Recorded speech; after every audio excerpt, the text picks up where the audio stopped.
Katika vita inayoendelea kwa hivi sasa kati ya Marekani, Israeli dhidi ya Irani, kumekuwa na mambo mengi sana, lakini kwa upande wa Irani, moja kati ya kete muhimu ambayo anaitumia katika vita hii ni pamoja na mlango bahari wa Hormuz ambao unahusika na usafirishwaji wa mafuta duniani.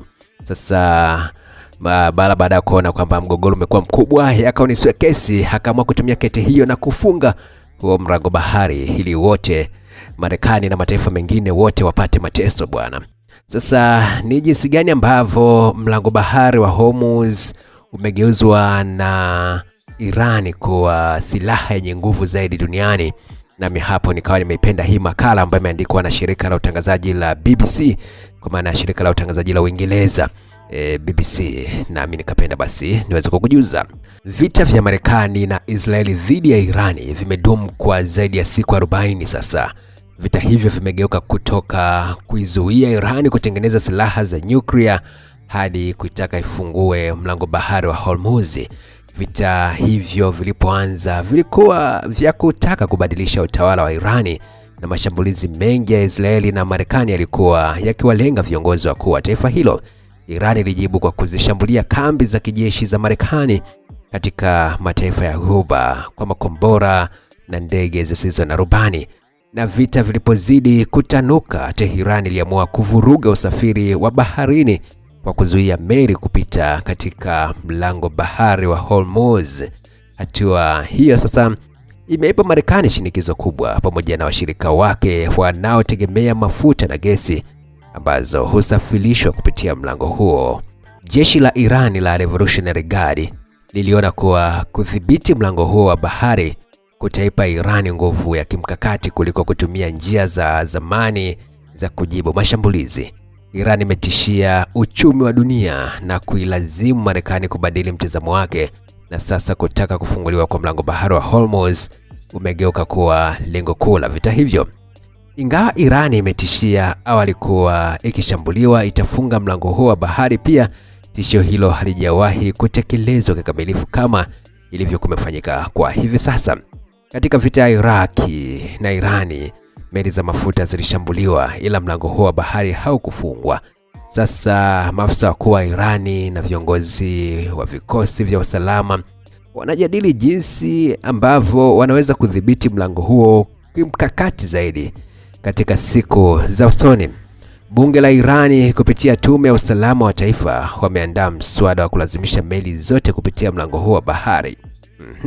Unaona namna ambavyo sasa mambo yanakwenda hapo Sasa mbunge mmoja alisema kwamba Irani inaweza kutoza ada ya $1 kwa kila pipa 3 za mafuta ambayo inakuwa inasafirishwa kupitia mlango bahari wa Hormuz.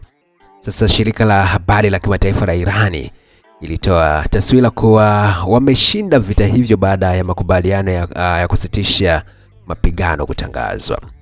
Ubalozi wa Irani nchini Kuwait ulichapisha video yenye mada wakati ushindi wa Mwenyezi Mungu unakuja, kwa heshima ya kiongozi mkuu wa awali Ayatollah Khamenei.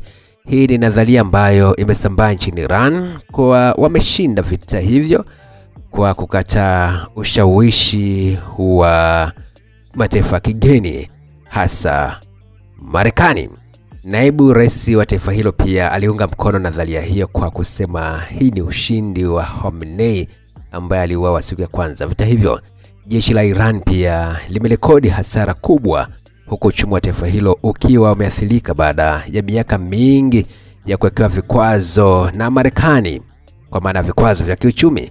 Kufunguliwa kwa mlango bahari wa Hormuz bado ndio lengo kuu katika mazungumzo ya kusitisha vita kati ya Marekani na Irani. Irani siku zilizopita ilionya kuwa meli itakayopita katika mlango huo wa bahari bila idhini ya jeshi la Revolutionary Guard itashambuliwa.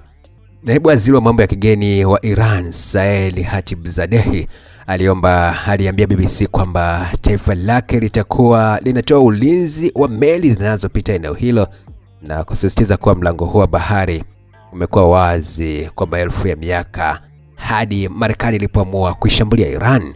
Ila alisema kuwa mlango huo utakuwa wazi kabisa iwapo Marekani itasitisha mashambulizi dhidi ya Iran.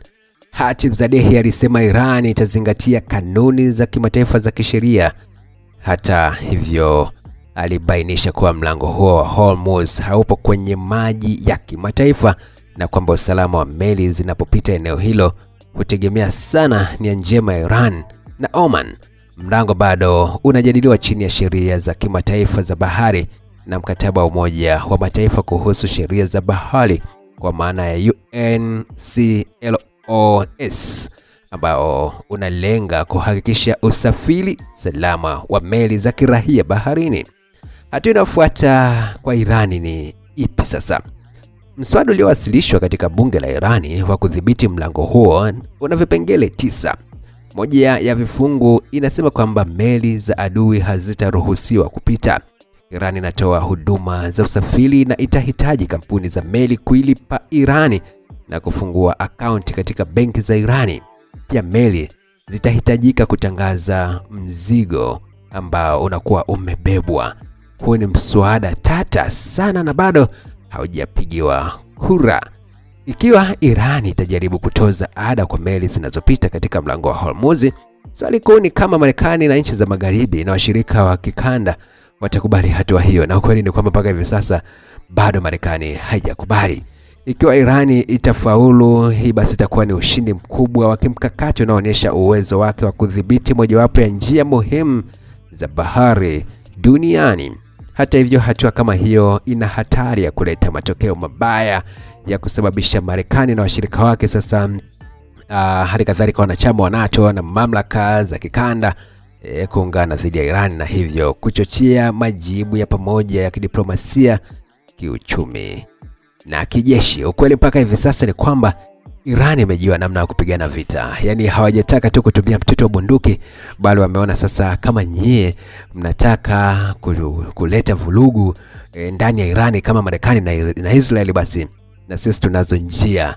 Ndio hapa sasa wameona zile njia ambazo zimeshika uchumi wa dunia wameamua kuzifunga, na hapa sasa ndio Marekani na yeye anakuwa anapewa pressure na mataifa mengine kama mataifa ya Ulaya, mataifa ya Afrika na mataifa na kote duniani ambako athari zinakuwa zinafika kuona kwamba Marekani ndio kisababishi cha haya yote, na hivyo sasa kwanza kuchukiwa na Marekani mwenyewe anaamua kurudi nyuma kuona kwamba hii shughuli bana, mbona kama kuna namna inakuwa ngumu hivi. Ndio hapo sasa naye imebidi aweze kurudi kwenye njia za kidiplomasia, na alitangaza wazi kwamba naye pia ataenda kuzuia mlango bahari huo wa Hormuz. Lakini mwisho wa siku sasa maneno yamekuwa ni magumu sasa kuweka kwenye utekelezaji, kupeleka jeshi lake moja kwa moja kwamba kwenda kutegua mabomu ili kuweza sasa na kuingiza jeshi lake pale na nini. Iran wakasema bwana, kama unataka hiyo basi njoo tu, sisi tuko tayari, hakuna ambaye anachishika na kauli zako. Mwisho siku tuone sasa hii vita inakwendaje, kwa sababu kila siku inakuwa inachukua sura mpya, na huyu rais wa Marekani Donald Trump naye sasa kila siku anakuja na kauli mpya. Yapi maoni yako? Niandikie hapo sehemu ya kutolea maoni. Mambo yatakwenda vizuri zaidi na ujumbe wako nitausoma. Mambo yatakuwa sawa bin sawia.